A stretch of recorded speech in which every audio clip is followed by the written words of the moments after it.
enough. Everyone's had enough. And Tommy Dreamer sure as hell has had enough of Bully Ray. Through the table, through Bully. Dreamer beats Bully. Ladies and gentlemen, your winners, Team Dreamer. What up, y'all? This your boy Ace here, and welcome to Afternoon's Delight. So, what a match, man. And, you know, for me personally, man, I love hardcore matches, man. I love them. You know, I know they're not everybody's appetite. That's all good, though, but I love them, man. I go back to the ECW days, so I love seeing them, man. And today, or last night, man, we got a thriller, man. The last couple of videos, I actually went over my favorite spots from the match with Killer Kelly, man. She did some stuff with the staple gun, man. That was just outrageous, man. She like used a staple gun to Kenny King's head. Then she got Moose and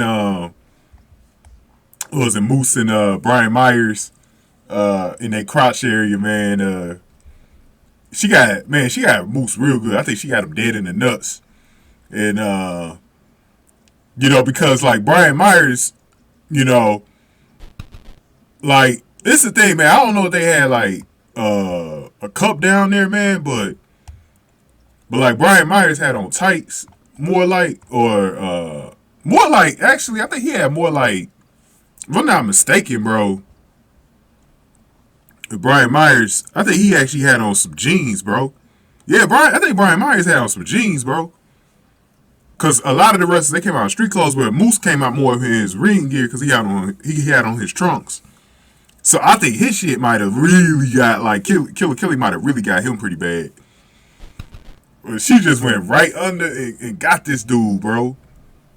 Right in the crotch, bro. That was sick, man. But Slamovich came out right after that. She didn't want no parts of that staple gun. She just threw that up to the entranceway, man.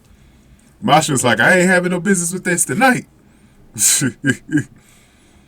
So, the rest of the way, man, like I said, it was a pretty good match, man. And the way it was set up was, you know, it was basically like your typical Royal Rumble, Survivor Series, Elimination Chamber type match where somebody's always coming out after a certain amount of minutes of time.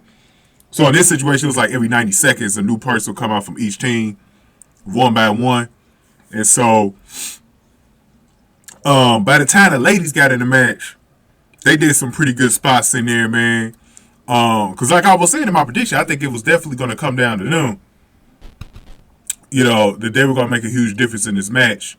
Like, there was a couple of good spots where Myers had actually powerbomb Killer Kelly into a pile of people below. And then I saw a wicked spot from Slamovich where she put a chair behind her and then she dove from the top onto a pile.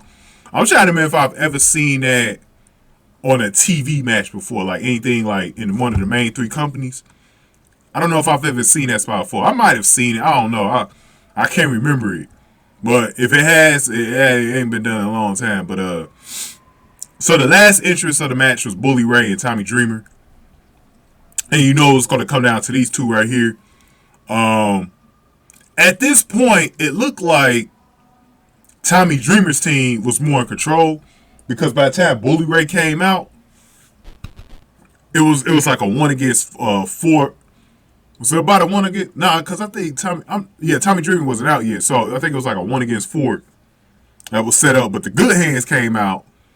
And you knew that was going to happen, man. So the Good Hands came out. But they got the beats, though. Like, immediately they got the beats. And basically, Bully did a smart thing. He used Killer Kelly as a hostage in this match, right? So that was really smart when he did that. And that was pretty much after the Good Hands came out. And so the last spot was to end the match. So let's go over the last part of this match here.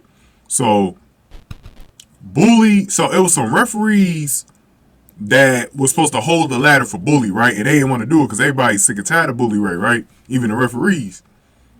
So it was a cool spot, man, because all the referees got together and they just attacked Bully Ray for Tommy Dreamer, right? And then Tommy Dreamer went up to the ladder too. And they held the ladder for Tommy Dreamer, man. So he climbed the ladder. The 4 referees, like I said, held it. Tommy Dreamer went for about 3/4 of the way up, 3/4 of the way up, and gave a super fly hand signal before splashing Bully through the table with 3 count.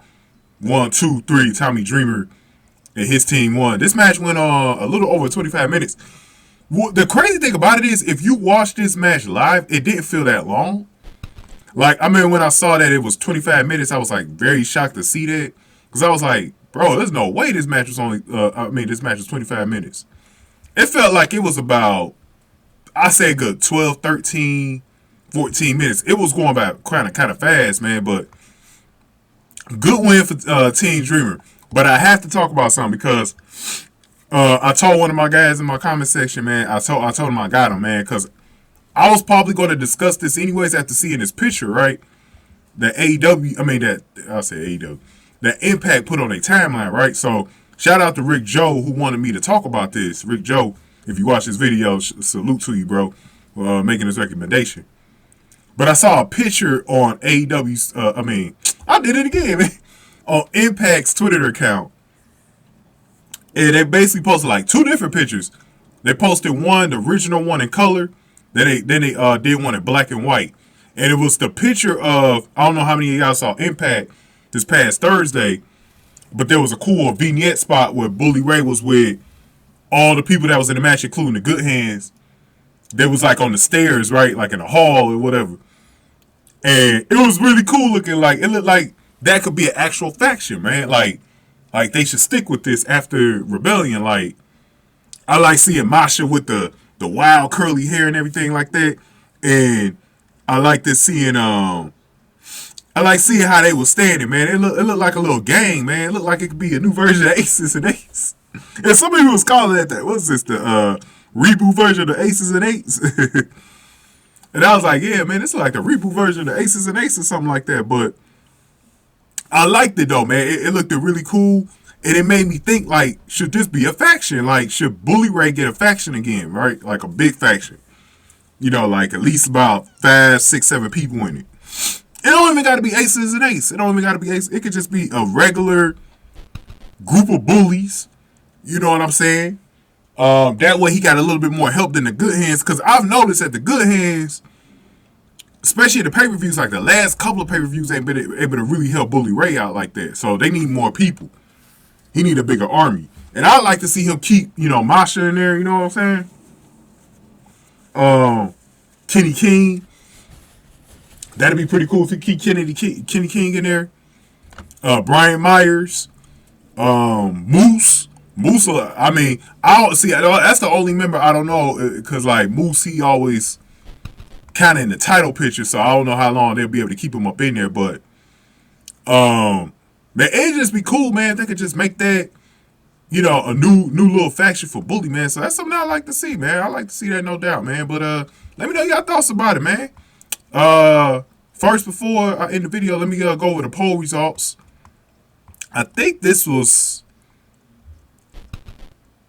my most voted poll. The women's match was after this, from the way it's looking. But they got about 564 votes. Most of y'all voted for Team Dreamer, 76%. Team Bully Ray got a nice, decent voter count though, 24%. 31 likes. Salute to y'all for voting in the poll, by the way. Y'all got this one right though. Team Dreamer did win. But decent respect to Team Bully Ray compared to some other polls I put on. I put in my community tab over the last few months, man. But yeah, solid match though. I liked it.